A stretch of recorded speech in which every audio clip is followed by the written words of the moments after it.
아멘. 할렐루야. 한 주간 잘 지내셨습니까?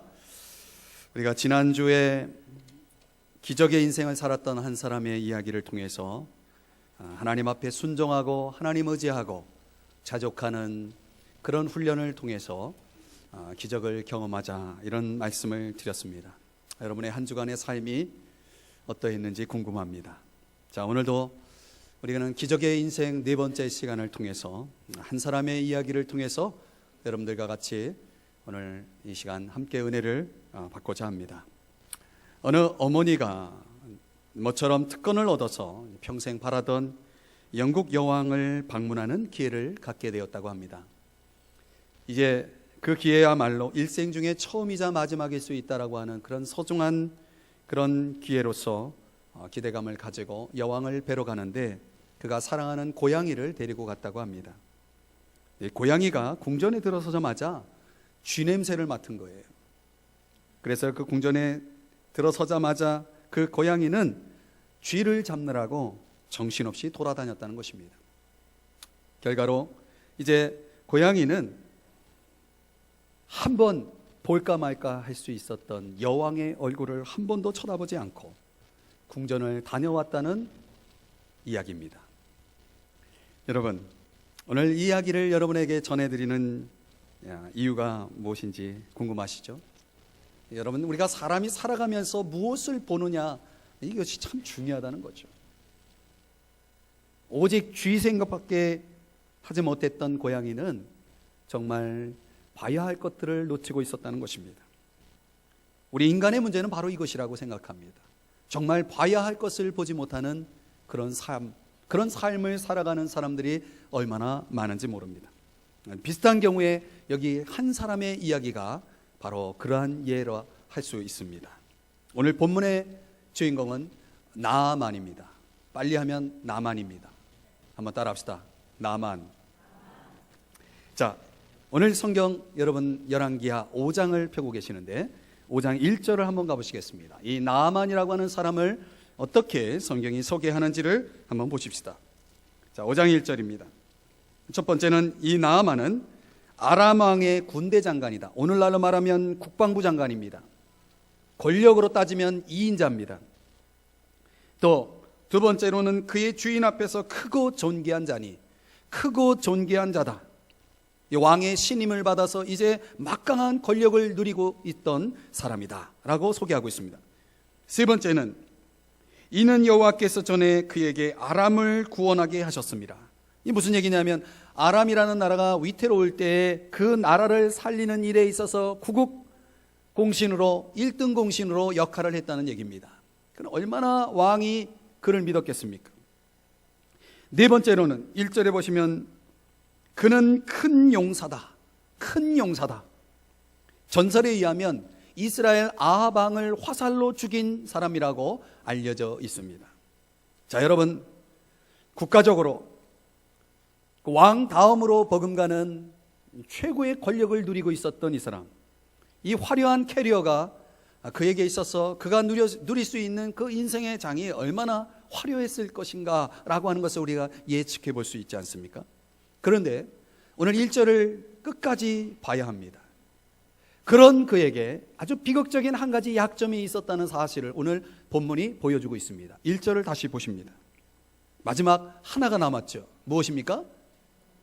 나병 환자다. 여러분 아십니까? 이 나아만이라고 하는 사람의 이름의 뜻은 즐겁다는 뜻입니다. 최고의 권력을 가진 사람이에요. 그 당시 누릴 수 있는 최고의 자리에 있는 것입니다. 이렇게 보면 얼마나 인생이 즐거웠겠어요. 그렇죠? 그러나 여러분, 바로 이 마지막에 언급된 이 사실 하나, 이 한 가지 그에게 주어진 비극적인 약점이 그로 하여금 결코 즐거운 인생을 살아가지 못하게 하고 있었다는 거죠. 여러분, 다 좋은데 이 한 가지가 그의 인생을 붙들고 있었던 것입니다. 어떻게 보면 사소한 약점으로 자리 잡을 수 있지 않을까 생각을 할 수도 있지만, 근본적으로 그의 인생을 무너뜨리는 어떻게 보면 치명적인 결함이었던 것이죠. 그의 자존심을 빼앗고 그의 희망을 무너뜨리는 아주 중대한 문제였다는 것입니다. 그가 하나가 다 좋은데, 여러분 이렇게 보면 우리 인생의 문제 속에도 이런 상황에 처해 있는 사람들이 의외로 많습니다. 다 좋은데 한 가지, 내 인생을 무너뜨리고 내 희망을 꺾어버리는 그 한 가지의 문제가 오늘 우리들에게도 동일하게 주어질 수 있다는 것입니다. 그런데 여러분, 성경을 보면 참 재밌습니다. 이런 문제를 가지고 있는 사람이 어떻게 그 문제를 해결하는지를 보면 2절에 보시면요, 전쟁 중에서 붙잡혀온 이스라엘 포로였던 어린 소녀 하나가, 오늘 본문의 2절에 그렇게 소개하고 있습니다. 어린 소녀 하나가, 그 어린 소녀 하나로 인해서 이 문제가 풀려지는 것을 보게 됩니다. 여러분, 문제가 커 보이지만 사실 그 큰 문제도 아주 작은 하나로 문제의 실마리가 풀려지는 것들이 있음을 우리가 경험하지 않습니까?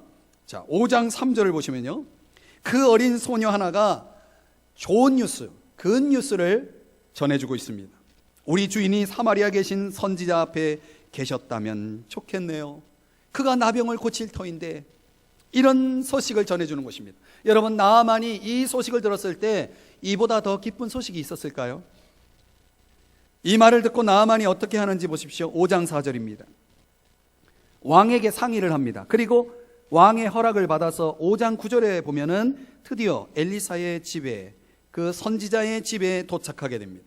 그리고 5장 10절을 보면 엘리사가 그에게 어떻게 하는가를 보면 이렇게 말합니다. 너는 가서 요단강에 몸을 7번 씻으라. 내 살이 회복되어 깨끗하리라. 우리가 함께 읽었었죠. 자, 엘리사라고 하는 이 선지자가 얼굴도 보이지 않고 문 밖에 나오지도 않고 이 대단한, 이 위대한, 이 최고의 권력자인 군대 장관을 마중 나오지도 않고 달랑 요단강 물에 가서 몸을 씻으라는 말 한마디만 던집니다. 여러분, 나만이 생각할 때 이런 대접을 받고 이런 무시를 당하고 이런 괄시를 받으면서 기분이 좋았을 리 없죠. 11절입니다. 5장 11절.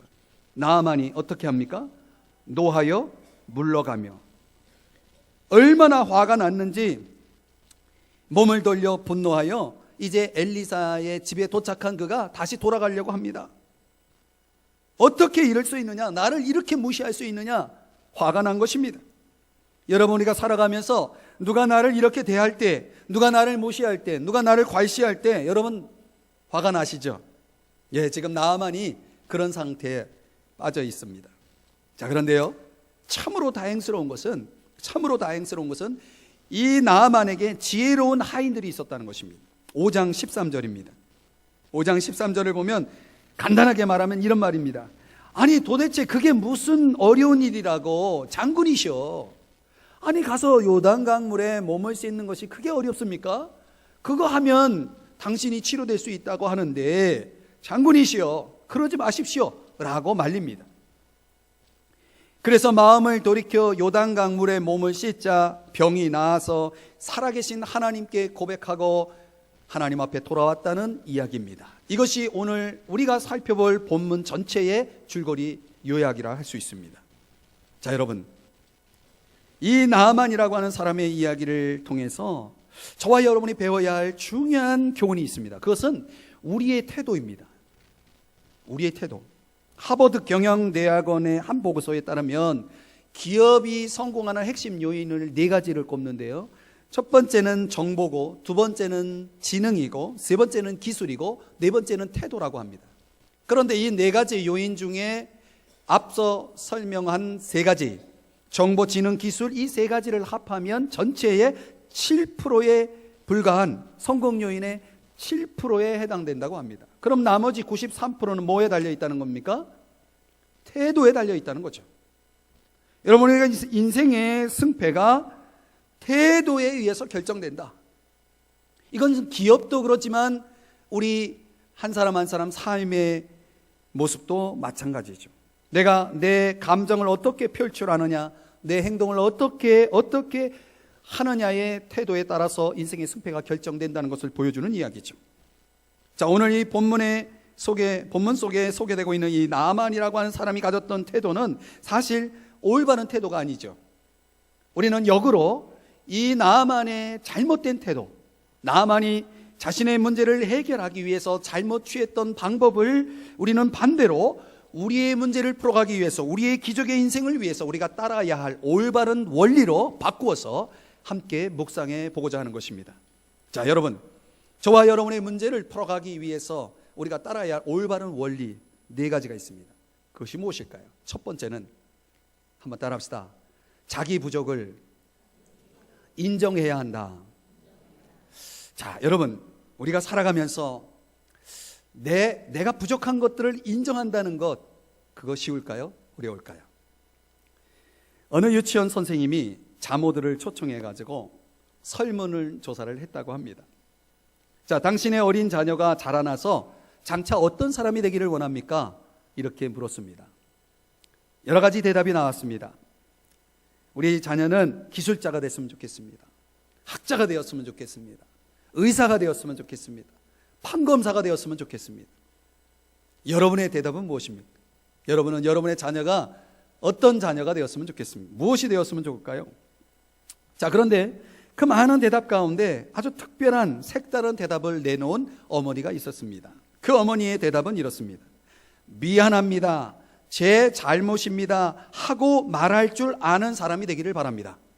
이런 대답을 했다는 것입니다. 미안합니다. 제 잘못입니다. 이런 말을 할 줄 아는 자녀가 되었으면 좋겠다. 여러분, 저는 이 어머니가 가장 큰 임무를 소원하고 있다고 믿습니다. 왜요? 큰 인물이야말로 그런 말을 할 수 있기 때문에 그렇습니다. 살아가면서 내가 미안하다고, 내가 잘못했다라고 말하는 것이 그만큼 어렵다는 얘기죠. 여러분, 살아가면서 그런 일들을 많이 만나지 않습니까? 내 부족함을, 내 잘못을 인정하면서 산다는 것이 얼마나 중요한 가치라고 하는 것을 깨닫고 살아가는 사람들이 그리 많지 않습니다. 오늘 본문을 다시 한번 들여다보면 5장 5절입니다. 나아만 장군이 엘리사에게 갈 때 어떻게 가는지 보십시오. 은 10달란트, 금 6,000개, 의복 10벌을 가지고 갑니다. 어떤 사람이 계산해 보니까 오늘날의 가치로 보면 약 1억 원에 해당되는 어마어마한 이 예물들을 가지고 가는 것입니다. 왕의 친서와 말들과 병거들의 그 행렬까지 따지면 아주 대단한 거창한 행렬입니다. 왜 나아만은 이런 방법으로 갔을까요? 도대체 이런 거창한 행렬이 필요한 이유가 무엇이었을까요? 저는 이렇게 생각합니다. 이 나아만이 엘리사에게 이렇게 해야 감동을 받고 자기 병을 고칠 수 있다고 생각한 것 같습니다. 여러분, 우리가 살아가면서 이런 의식이 밑바닥에 다 깔려 있을 수 있다는 거예요. 저와 여러분의 의식 속에 이런 의식이 있을 수 있는 거예요. 내가 뭘 드려야 날 잘 봐줄 거라고 하는 의식 말이죠. 우리가 신앙도 마찬가지, 신앙생활도 하나님 앞에 내가 뭘 드려야, 하나님 앞에 내가 어떻게 헌신해야 그래서 하나님이 날 잘 봐주시겠지, 이런 의식을 가지고 신앙생활을 한다면 죄송합니다. 그것은 성경적인 신앙과는 다릅니다.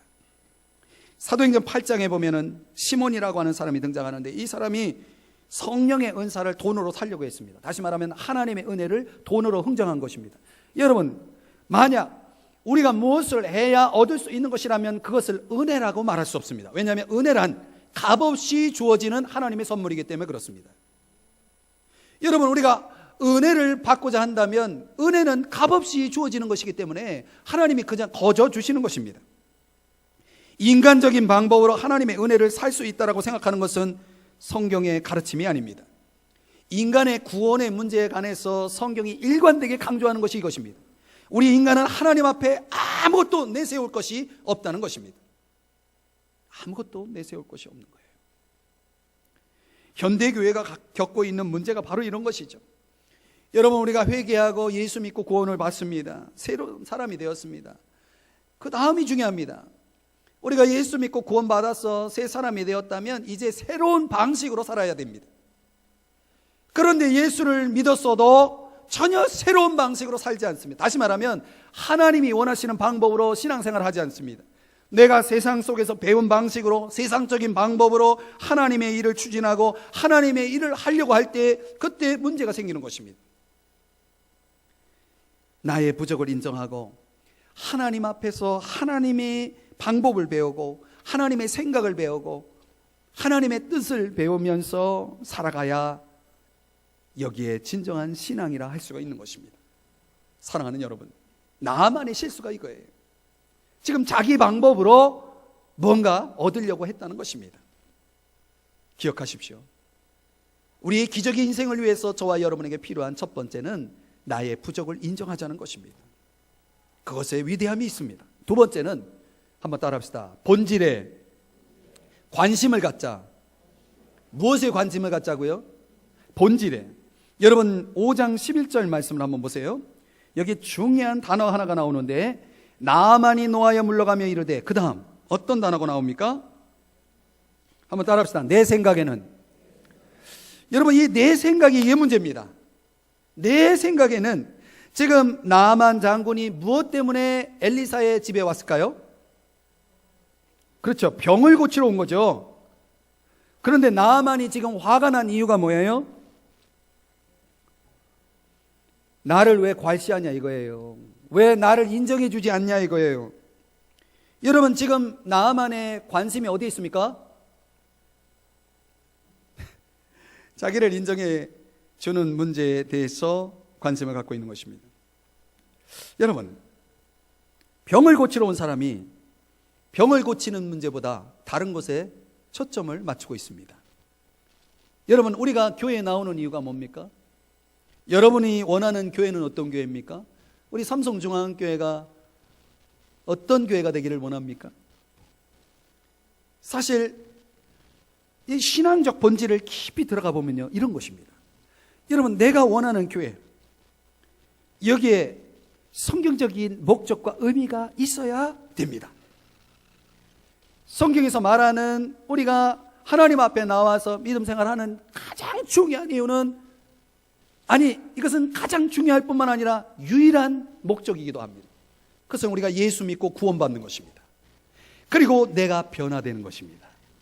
여러분, 이것 외에 다른 관심을 갖는다면 그것은 본질에서 벗어나는 것입니다. 예수님이 누구신지 바로 깨닫고 예수 믿고 구원받아서 변화돼서 새 사람으로 살아가는 것, 그래서 하나님께 영광을 돌리는 것이 신앙의 본질이에요. 이게 가장 중요한 것입니다. 우리가 바라는 교회가 그런 교회가 되어야 됩니다. 진리의 말씀을 통해 하나님의 말씀 앞에 직면하여 내 인간성을 발견하고 하나님 앞에 나를 고쳐서 새롭게 되어서 하나님이 원하시는 하나님께 영광을 돌리는 삶을 살고자 하는 그 열망, 그것이 저와 여러분에게 있어서 핵심이어야 합니다. 나아만 장군이 바로 이런 신앙의 본질을 위해서 그가 들어야 할 가장 중요한 소리는 뭐냐면, 당신의 병을 어떻게 하면 고칠 수 있느냐의 소식입니다. 그렇죠.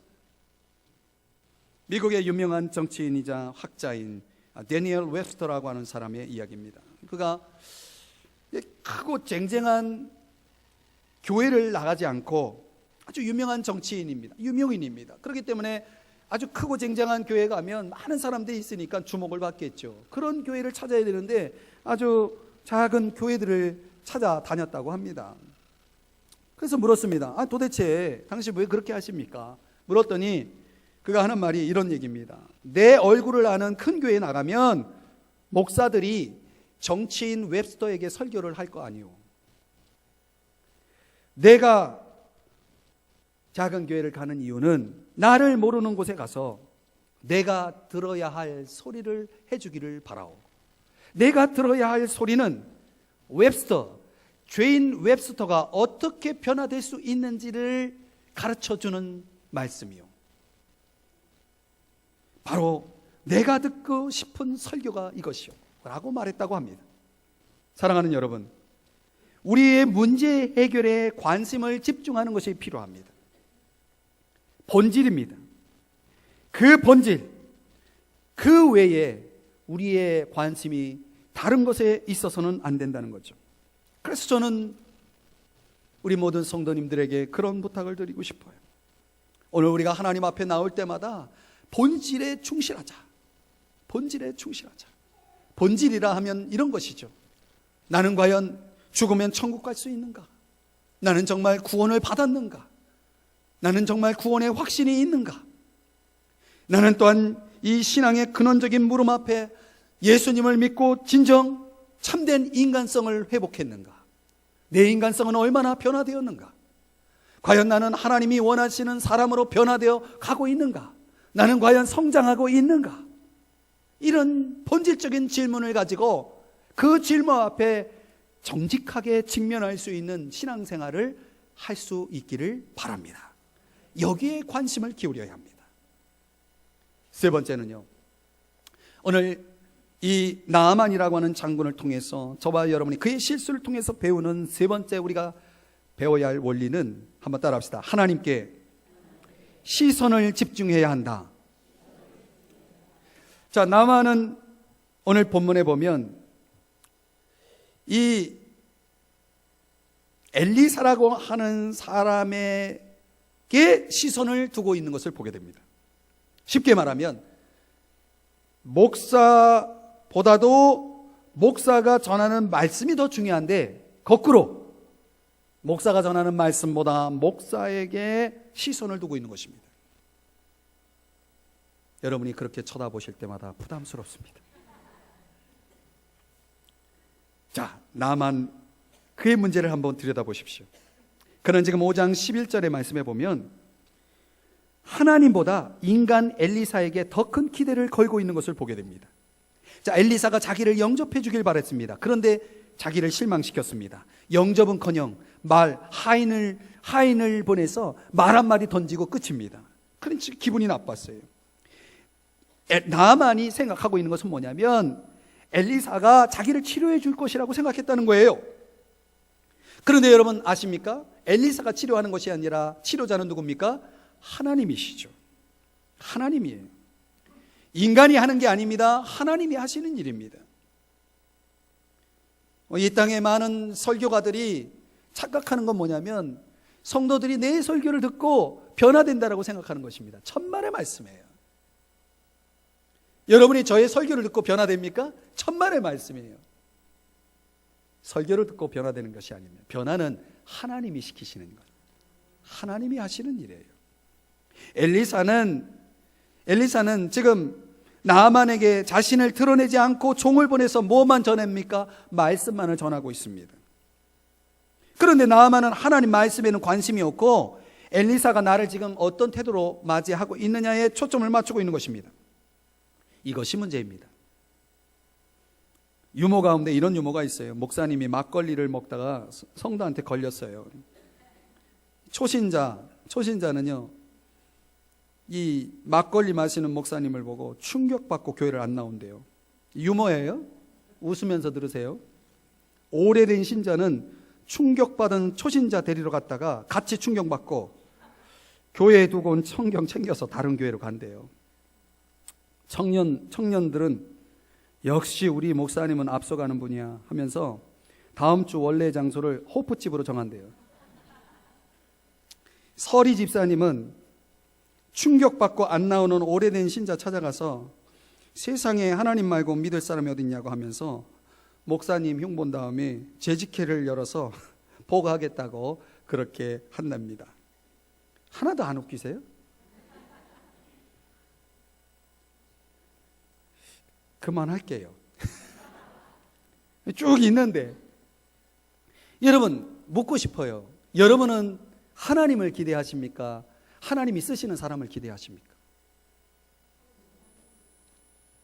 그런데 여러분 오늘날 참 안타깝게도 이 목사에 대한 실망, 목회자에 대한 실망, 요즘 그런 일들이 여기저기서 터지니까 사람들이 이렇게 저렇게 이야기를 합니다. 그런데 제 귀에도 들려와요.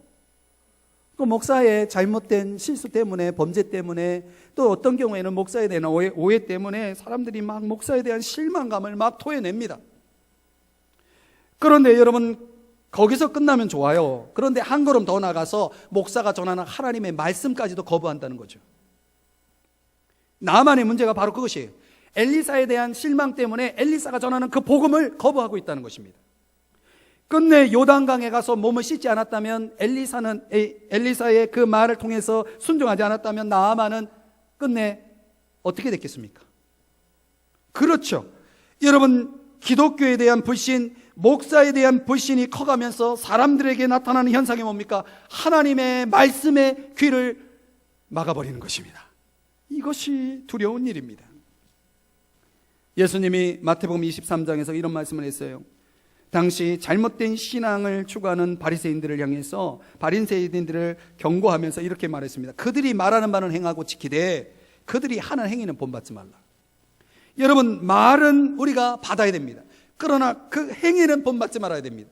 그런 거죠. 이 신앙에 무엇이 더 중요한지에 대한 이해를 분명하게 갖고 살아가는 것이 중요하다는 것입니다. 여러분 아십니까? 하나님의 종들도 다 사람이에요. 사람이라면 다 실수할 수 있고 연약한 것이 있고, 얼마든지 죄를 지을 수 있는 거예요. 목사님이 막걸리 한잔 하는 게 뭐가 문제입니까, 여러분? 여러분은 다 하면서. 여러분, 그것 때문에 하나님의 말씀까지, 진리까지 버린다면 이게 어떻게 되겠습니까? 그래서 목회자인 저로서도 참 이런 부분에 대한 부담감을 가지고 항상 깨어 있으려고, 혹이나 나의 모습 때문에 하나님의 진리가 가려질까봐, 하나님의 영광이 가려질까봐 얼마나 조심하게 되는지 몰라요. 그런데도 불구하고 저도 역시 실수하고 넘어질 때가 있습니다. 사랑하는 여러분, 나아만을 치료하는 것은 엘리사가 아니었어요. 하나님과 하나님의 진리입니다. 말씀이 고치는 거예요. 나아만의 시선이 이 하나님에게 있어야 했음에도 엘리사에게 시선을 돌림으로 인해서 그는 큰 위기를 맞이하게 됩니다. 사람을 경험하면 할수록 약점이 더 많이 보이게 돼 있습니다. 그래서 허니문이 깨지는 이유가 그거잖아요. 신앙의 허니문도 마찬가지입니다.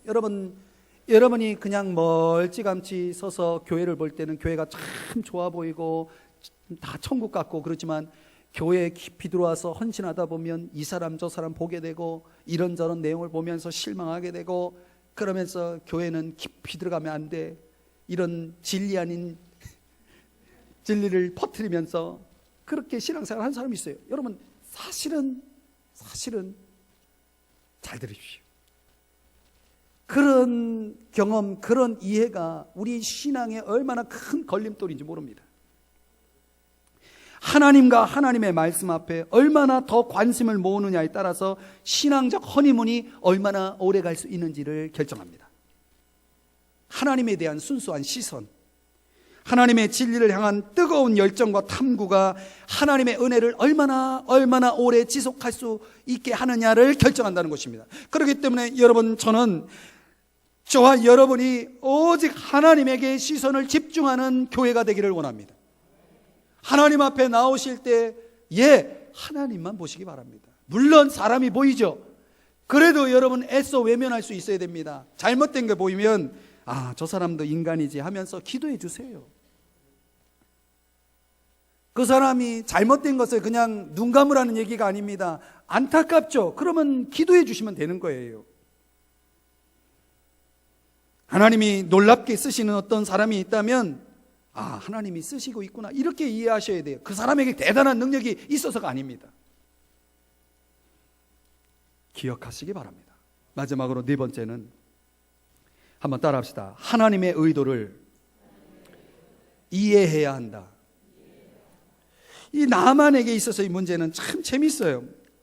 다시 말씀드리지만 5장 11절에 보면 내 생각에는 이렇게 될 줄 알았다.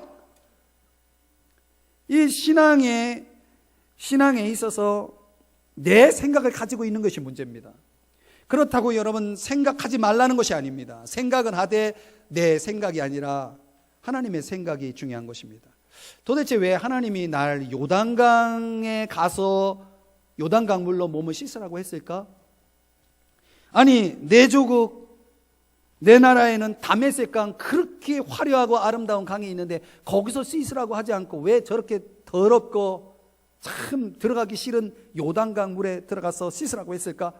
이렇게 그가 질문을 던지면서 그래, 하나님이 하라고 하시니까 해야지, 이렇게 생각을 했어야 되는데 반대로 내 생각에는 그래서 어떻게 하겠다는 것입니까? 내 생각으로는 아무런 일도 일어나지 않습니다. 나만이 내 생각을 고집했다면 그에게는 기적이 일어나지 않았을 것입니다. 중요한 것은 무엇입니까? 왜 하나님은 굳이 요단강 물에서 씻으라고 했을까? 이것이 하나님의 마음입니다. 이것이 하나님의 의도입니다. 하나님의 의도는 뭡니까? 내가 무슨 말을 하든지 얘가 과연 순종할지, 믿고 순종하는지를 보고 싶어 했던 것입니다. 여러분, 우리가 살면서 우리가 할 수 있는 최선이라는 것은 언제나 하나님께 초점을 맞추는 것입니다. 사람을 보고 세상을 보면 참 실망뿐이고 낙심뿐입니다. 오늘 우리가 하나님 앞에 나올 때 하나님 앞에서 저와 여러분이 해야 할 일들이 그런 거예요. 하나님의 마음을 이해하는 것입니다. 하나님의 생각을 이해하는 것입니다. 그래서 잘 되는 교회일수록 자기 방법에 대해 철저하게 깨진 사람들이 많습니다. 이게 내 생각으로 하니까 안 되는구나. 이런 깨달음을 갖고 신앙생활을 하는 사람이 진국입니다. 목회도요, 여기 서 있는 이 목회자도 내 방식으로 막 이렇게 저렇게 해보면 잘 될 것 같은데 안 됩니다. 안 되게 하십니다. 하나님이 깨달으라고. 그래서 자꾸 철저하게 하나님 앞에 엎드리게 하고 기도하게 합니다. 그래서 정말 하나님 말씀을 통해서 믿음과 기도로 하나님을 찾고 구하는, 그래서 하나님의 마음을 이해하고 하나님의 생각을 가지고 신앙생활을 하려고 하는 사람들이 많은 교회일수록 무한한 가능성이, 기적의 가능성이 열립니다. 그런 것들이 참으로 중요한 것입니다. 순종하기 위해서는 내 방법을 버릴 줄 알아야 되는 것입니다. 내 자존심을 꺾을 수 있어야 됩니다. 그런데 그게 잘 안 되죠. 안 되기 때문에 기적이 없습니다. 어렵지만 하면 기적이 일어납니다. 내 것을 내려놓고 하나님의 방법으로 살아가면, 하나님의 무릎으로 살아가면 됩니다. 하나님은 살아계십니다.